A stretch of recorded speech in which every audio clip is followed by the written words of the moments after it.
Bonjour à tous, c'est Jean-Luc Gros sur sa chaîne YouTube. Aujourd'hui, nous allons parler de l'US Air Force qui a déployé un drone HAL RQ-4 Global Hawk au Royaume-Uni pour la première fois.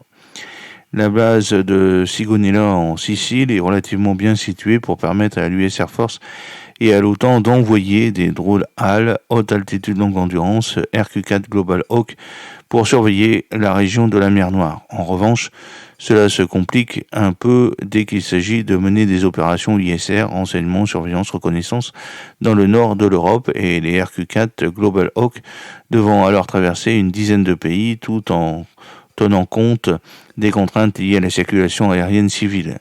C'est d'ailleurs pour cette raison que l'Allemagne dut renoncer à ce type d'aéronef faute de pouvoir être en mesure d'obtenir la certification pour lui permettre de voler dans son espace aérien. D'où l'annonce faite par l'US Air Force le 22 août. En effet, un RQ-4 Global Hawk a été déployé pour la première fois au Royaume-Uni, plus précisément sur la base aérienne de Fairford, laquelle accueille ordinairement des avions espions américains U-2 Dragon Lady. Alors que de rejoindre le sol britannique, ce RQ-4 Global Hawk avec l'indicatif Forte 12 a survolé la Grèce, la Bulgarie, la Roumanie, la Hongrie, la Slovaquie, la Pologne, la Lituanie, la Lettonie, avant de s'attarder longuement en Estonie. Puis il a rejoint l'Finlande, où il a longé une partie de la frontière avec la Russie, avant de mettre le cap vers la Suède et la Norvège pour rejoindre ensuite la base de Fairford. Selon les explications données par l'US Air Force, ce déploiement inédit d'un RQ-4 Global Hawk au Royaume-Uni s'inscrit dans le cadre du concept ACE, Agile Combat Employment, qui vise à disperser puis à concentrer des forces afin de disposer d'une supériorité aérienne à un moment donné. Pour rappel, propulsé par un turboréacteur Rolls-Royce North America F-137RR-100, le RQ-4 Global Hawk est doté d'un radar à synthèse d'ouverture SAR, d'une caméra électro-optique infrarouge et OIR et d'une charge utile dédiée à la collecte de renseignements d'origine électromagnétique ROIM.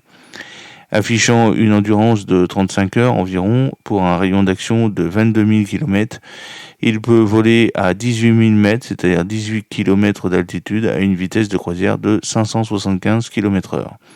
Cependant, son activité peut être limitée par les conditions météorologiques. En outre, il dépend des liaisons satellites pour être mis en œuvre, ce qui n'est pas le cas d'un U-2 Dragon Lady, qui peut voler plus haut, 70 000 pieds, par n'importe quel temps, tout en emportant une charge utile beaucoup plus importante.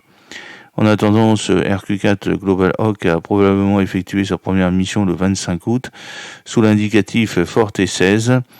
En effet, selon Flight Radar 24, il a décollé de Fairford pour longer à nouveau la frontière russo-finlandaise jusqu'à la hauteur de Mourmansk, avant de s'attarder au large de Saint-Pétersbourg en restant dans l'espace aérien de la Finlande, puis de rester longuement en Estonie. J'espère que cette petite vidéo vous a plu. N'oubliez pas de cliquer sur le pouce pour la promouvoir, de vous abonner si ce n'est pas encore fait et de partager cette vidéo sur vos réseaux sociaux. À très bientôt, fidèlement, Jean-Luc O.